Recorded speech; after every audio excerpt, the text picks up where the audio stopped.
এই বাংলাদেশে বিগত সময়টাতে যারা গুম খুন ক্রসফায়ার করেছে সে আওয়ামী ফ্যাসিবাদী শক্তিরা বাংলাদেশে নানাভাবে প্রবেশ করবার চেষ্টা করছে।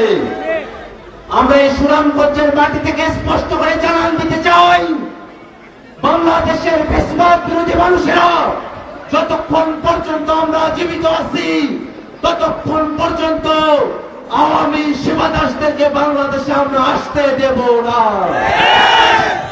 বাংলাদেশের সরকার, অন্তর্বর্তীকালীন সরকার, পরবর্তীতে যে কোনো সরকার গঠিত হবে তারা ভুল বিভ্রান্তি করবে, আমরা তার সমালোচনা করব, ভুল ধরিয়ে দেব, কিন্তু ওই আওয়ামীদের ষড়যন্ত্রে আমরা পা দেব না।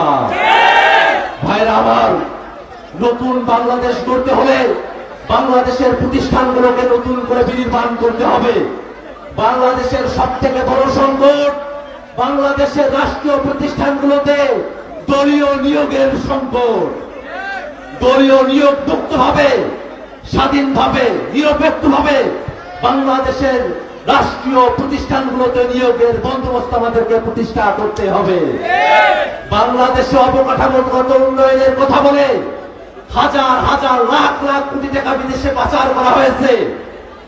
আমরা বাংলাদেশে এমন সিস্টেম দেখতে চাই, কোন চেয়ারম্যান, কোন মেম্বার, কোন প্রতিনিধি, সরকারের কোন কর্মচারী তারা যদি ছোট্ট কোন উন্নয়ন প্রকল্প হাতে নেয়, সেই উন্নয়ন প্রকল্পে কত টাকা ইট, বালি, সিমেন্ট ব্যবহার করা হলো তার পূর্ণাঙ্গ হিসাব বাংলাদেশের জনগণের কাছে উন্মোচন করতে হবে।